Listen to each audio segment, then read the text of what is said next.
ପିଲା ଗୋଟେ ମୁଁ ଜାଣିନି ଇଏ ବେଶୀ ହାର୍ଡ କମ୍ପ୍ଲେନ୍ ଅଛି। କଣ ଶୁଣୁଛନ୍ତି? ତମେ ଯୋଉ ଜାଗା ପାଇଲ ସେ ଜାଗା ସତ ଏକା ତମେ ଏଠି ସତ କହିବ ମିଛ କହିବ ନମସ୍କାର କରୁଛ କି ମନେ ନା ମୋ ପାଖେ ନାହିଁ ସେ ଛୁଇଁବା ଲୋକ ତାକୁ ନହେଲେ ମାନେ ବୟସ୍କ ଲୋକ ହେଲେ ସାର୍ ନମସ୍କାର କଣ କହିବି ଭାଇ? ୟାକୁ ଛୁଇଁ କୁହନ୍ତୁ ଯାହା କହିବେ ସତ କହିବେ। ଆକୁ ଛୁଇଁ କହୁଛି ଯାହା କହିବେ ସତ କହିବେ। ପାଠପଢା ପିଲା ସେ ମିଛ କହିବ କଣ ଏଇଟା ଗୋଟେ ମଜାଳିଆ କଥା କଣ ମନିକା ମ୍ୟାଡାମ ଆପଣ ଯେତେ ସୁନ୍ଦର ଭାବରେ ବିଶ୍ୱାସ କଲେଣି ଆପଣ କାମ କରିବେ ମ୍ୟାଡାମ ଗଲାଣି ମୋ ସାଙ୍ଗରେ ପଳେଇ ଠିକ ଅଛି ମୁଁ ଗୋଟେ ଅସୁବିଧାରେ ଆସିଛି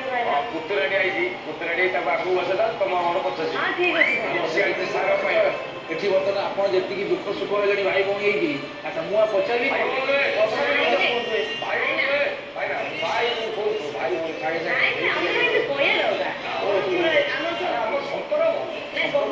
ସମସ୍ତଙ୍କୁ ସ୍ନେହରେ ଭାଇନା ଆଗେ କହିବା ବୁଝିପାରୁଛ କି ନା ଭାଇ ଆଜ୍ଞା ଶୁଣୁ ଭାଇ ହେଲେ ଭାଇ ନା ହେଲେ ଭାଇ ନା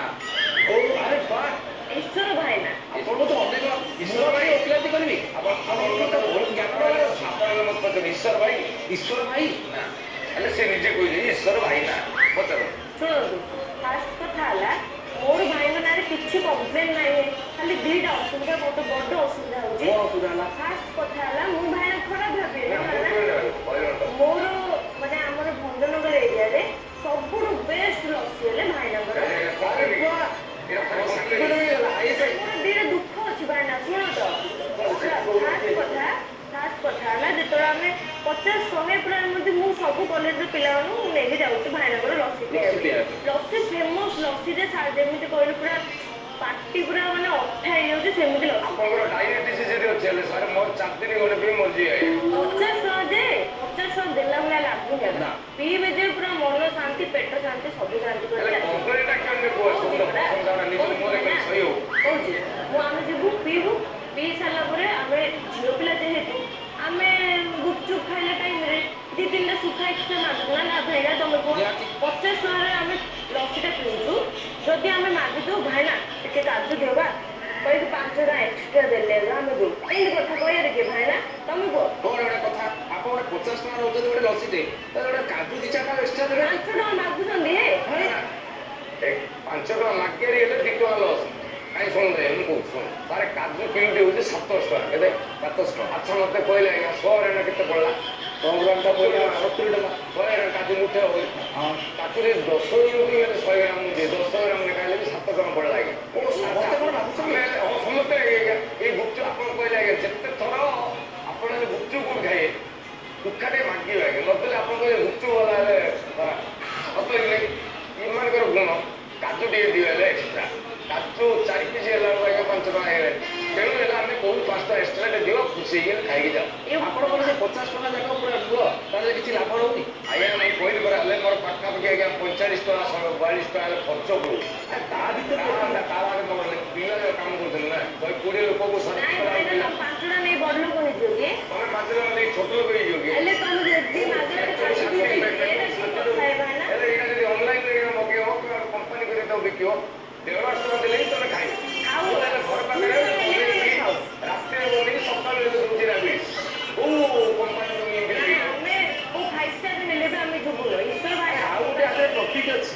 ଈଶ୍ୱର କହିଲେ ପ୍ରଫିଟ୍ଟା ହେଉଛି ଏଇ ଯେଉଁ ଗ୍ରୁପ୍ଟାକୁ ନେଇକି ଆସୁଛନ୍ତି ଆପଣଙ୍କର 20-21 ବର୍ଷର ଝିଅ ଟିକେ ଦରକାର ଅଛି ହଁ କି ନାହିଁ ତା ଭିତରୁ କାଜୁ ଫାଜୁ ଦେଇକି ଗୋଟେ କାହାକୁ ସେଟିଂ କର ସେଇଟା ପାଇଁ ବି ଗୋଟେ ସୁବିଧା ଇଏ ଆଜ୍ଞା ମନି ଆରାମ ହେଲେ ମତେ ଭାଇ ନା ବୋଲି ଡାକୁଛନ୍ତି ନା ଭାଇ ନା ପରା ଆଉ ସବୁବେଳେ ଅଙ୍କଲ ଡାକୁଛନ୍ତି ଅଙ୍କଲ ହେଲେ ମୁଁ କହିବି କଲ କହିବ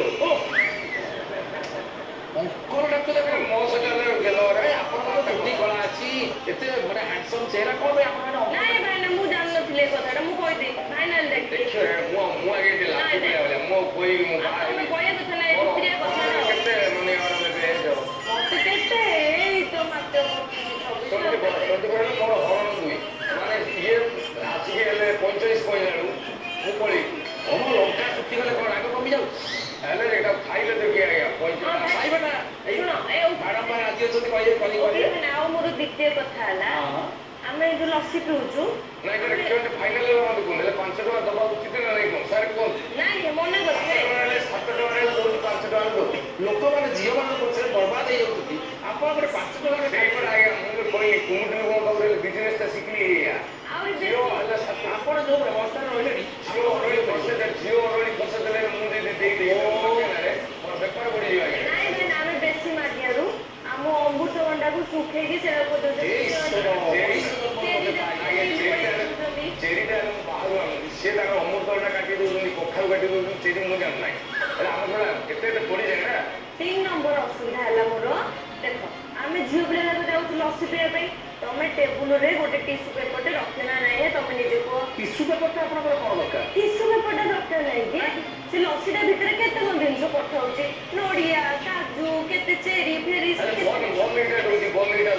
ନାଇଁ କେତେ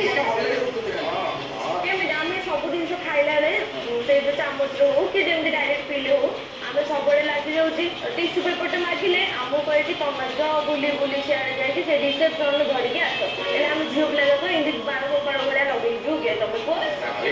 କଥାଟା ସାର୍ ଆମର ଏମାନଙ୍କ ସବୁ ଅଭ୍ୟାସ କରିଛି ଟିସୁ ପେପର ମୁଁ ଯୋଉ ଟେବୁଲ ଉପରେ ଦଉଥିଲେ ଆଗରୁ ହେଲେ 10-20 ଏମିତି ଲେଖେନ୍ତି ସେ ଯୋଉ ଗୋଟେ ଟାଣିବା 19ଟା ଗଲେ ପକେଇଦେଲେ ଗୋଟେ ଟାଣିଲେ ଭଲ ବେଷ୍ଟ ଟାଇମ୍ କରିକି ଲେଖିଲି କି ଯୋଉ ନେଇଆସେ ଆଉ 19ଟା ହେଲେ ପଡ଼ିଗଲା ତଳେ ପଡ଼ିଗଲା ତାକୁ ଟିକେ ଦାୟିତ୍ୱ କାରଣ ନା ସେ ତାଙ୍କର ଯିଏ ପକେଇଲା ରାଜି ହେଲେ ପକେଇ ଆମର ଯେ ଲୋକ ଆସିବ ପୁଣି ତାକୁ ଆଉ ଥରେ 20ଟା ଦେଇକି ହେଲେ ଯିଏ ଜାଣିଲାଣି ମୋ ସିଷ୍ଟମର ଏଠି ମିଳୁଛି ଗଲାବେଳେ ଲସି ପିଇବାକୁ ଆଉ ନେଇ ସମାଧାନ ହେଇଗଲା ଗୋଟେ କମ୍ପାନୀ ସେଇଠି କରିପାରୁନ ହେଲେ ମୁଁ ଏବଂ ଯତ୍ନ ନେଇ ତମେ ଯୋଉ କହିଲନି ସେ ଯୋଉ କଣ ସେଗୁଡ଼ା କହିଲ କଣ ପକଉଛନ୍ତି ନା ଚେରିଟା ସେ ଦୋକାନରେ ଯାଇ ପଚାରି ପୁଣି ତାର 2 ପ୍ରକାର ଅଛି ଗୋଟେ କହୁଥିଲା ପ୍ୟାକେଟ୍ 220 ଆଉ ଗୋଟେ କହୁଥିଲା 80 ଟଙ୍କା ଏବେ ବୁଝିଲେ କେଉଁ ନାଇଁ କହୁଥିଲା 220 ଟିକେ ଗୋଟେ ଖାଇବ ବେପାର କରୁଛି ନା ସାର୍ କଥାରେ ଅଛି ଯେ ପାରିବ ତ ପାରେ ବେପାର ତେଣୁ ଆମେ ଦେଖିବା ଆଜ୍ଞା 220 ଟଙ୍କା ଆଣିଲା ମାର୍ଜିନ୍ କେତେ ରହୁଛି 80 ଟଙ୍କାରେ କେତେ ମାର୍ଜିନ୍ ରହୁଛି ମାର୍ଜିନ୍ ଦେଖିଲା ବେଳେ ଆପଣ ଜାଣିପାରିଲେନି ସେଗୁଡ଼ାକ କେତେ ବୁଝିଲେ ହେଲେ ନା କଖାରୁ ଆପଣ ଠିକ ବୁଝିଛନ୍ତି ସିଜିନ ବେପାରରେ ଆପଣ ହେଲେ ମାଷ୍ଟର ଆପଣ ପୁଣି ବୁଝିନାହାନ୍ତି କୋଉଟା ଚେରି କୋଉଟା ନାହିଁ